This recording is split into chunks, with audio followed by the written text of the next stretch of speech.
சகாயராணி. நாங்கள் தேனி மாவட்டம் தூய் ஆவியானவர் ஆலயத்திலேருந்து வந்திருக்கோம். என் மகளுக்கு போன மாதம் இந்த கோயில் எங்கே இருக்குன்னே எங்களுக்கு தெரியாது. அப்போ வேறு மதத்துக்காரவங்க தான் சொன்னாங்க சந்தியாப்பர் கோயில் இங்கே இருக்குன்னு. அப்போ என் மகளுக்கு ஸ்கேன் பண்ணி பார்த்தோம். சும்மா வகுத்த வெளியாக இருந்துச்சு, உடம்பு வெயிட்டு போட்டுக்கிட்டே இருந்துச்சு. போய் ஸ்கேன் பண்ணி பார்க்கையில் டாக்டர் அம்மா 6 சென்டிமீட்டரில் ஒரு கட்டியும் நீர் கட்டி இருக்குன்னு சொன்னாங்க. இப்போ சந்தியாப்பர் ஐயாட்ட வேண்டினேன், என் மகளுக்கு அடுத்த மாதம் போய் ஸ்கேன் பண்ணையில் எதுவுமே இருக்கக்கூடாதுன்னு.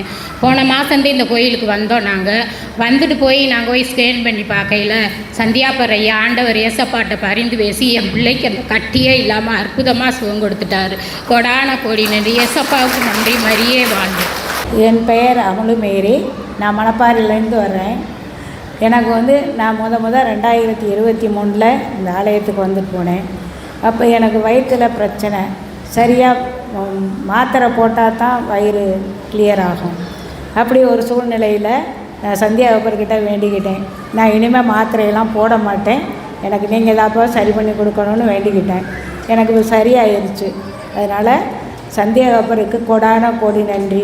சந்தியாபர் வழியாக எனக்கு சுகம் கொடுத்த ஆண்டவருக்கும் அன்னை மரியாவுக்கும் நன்றி.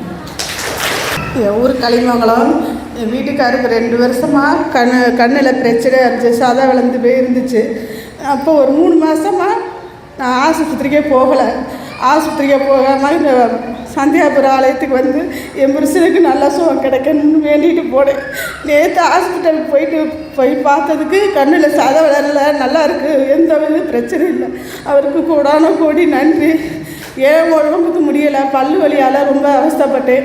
ஆஸ்பத்திரி போயிட்டு எனக்கு ரொம்ப மாத்திரையை போட்டு அது சேராமல் ரொம்ப உடம்புல வீக்கமாகி அரிப்பு உண்டாயிடுச்சு. அவரை வேண்டி எனக்கு ரொம்ப உடம்பு சரியில்லை, சந்தியாபுரம் ஐயா எனக்கு குணமாக்கி கொடுக்கணும்னு அவர் எண்ணெய் எடுத்து தடவி எனக்கு சுகமாக்கி கொடுத்ததுக்கு கோடான கோடி நன்றியாக. பொண்ணு ஒருத்தவங்க பஸ்ஸில் வரும்போது சொன்னாங்க, சந்தியாபுரம் கோயிலுக்கு போகாமல் எனக்கு எந்த பிரச்சனையும் வராதுன்னாங்க. 3 வாரம் எனக்கு நல்ல சுகத்தை கொடுத்துச்சு, ஒரு வேலை வாய்ப்பு கிடச்சிச்சு. அது கோடான கோன்றி அந்த சாமிக்கு, சந்தியாபுர சாமிக்கு கோடான நன்றிங்க. மரியே வாழ்க. நான் அனந்தராங்கோட்டை பங்குலேருந்து வந்துடுறேன். என் பேர் மரியசாந்தி. நான் சுகர் பேஷண்ட்டு. எனக்கு சுகர் அதிகமாகி விரல் புண்ணாகி சலம் வச்சிருச்சு. அப்போது ஆஸ்பத்திரியில் நான் படுத்திருந்தப்போ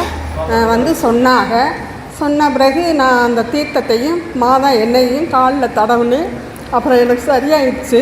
அதுக்காக நம்ம சந்தியாபருக்கு சாட்சி சொல்கிறேன்னு சொல்லி வேண்டுதலை வச்சு இப்போ 9 வாரம் நான் கோடான கோடி நன்றி சந்தியாபருக்கு. நான் இந்த ஊர் தான் மேரேஜ் பண்ணி கொடுத்தது ராமையன்பட்டி. 2022 குரூப் 4 எக்ஸாம் நடந்துச்சு. அதில் எங்கள் வீட்டுக்காரர் எக்ஸாம் எழுதுனாங்க. அவர் கஷ்டப்பட்டு தான் படிச்சுட்டே இருந்தார், கிடைக்கவே இல்லை. நான் சந்தியாப்பட்டை வேண்டிட்டு போனேன். எங்கள் வீட்டுக்காரர் இந்த தடவை எக்ஸாமில் பாஸ் பண்ணின்னு வேலை கிடச்சிட்டா சாட்சி சொல்கிறேன்னு சொல்லிட்டு அதே மாதிரி அவங்களுக்கு வேலை கிடச்சிருச்சு. இன்னொரு விஷயம் என்னென்னா, எங்கள் வீட்டுக்காருக்கு வயிற்று வலி இருந்துகிட்டே இருந்துச்சு, எது சாப்பிட்டாலும் டயரியா போயிட்டே இருந்துச்சு. அதுக்காக நான் கோயிலில் வர்றப்பெல்லாம் வேண்டிட்டு போனேன். அதுவும் சரியாயிடுச்சு. என் மகனுக்கு யூரின் போனாலே கடுக்குதுன்னு சொல்லிகிட்டே இருப்பான். நான் கடுக்கிறப்பெல்லாம் அவனுக்கு தடவி விட்டு தீர்த்ததெல்லாம் கொடுத்துக்கிட்டே இருப்பேன். அதுவும் சரியாயிடுச்சு.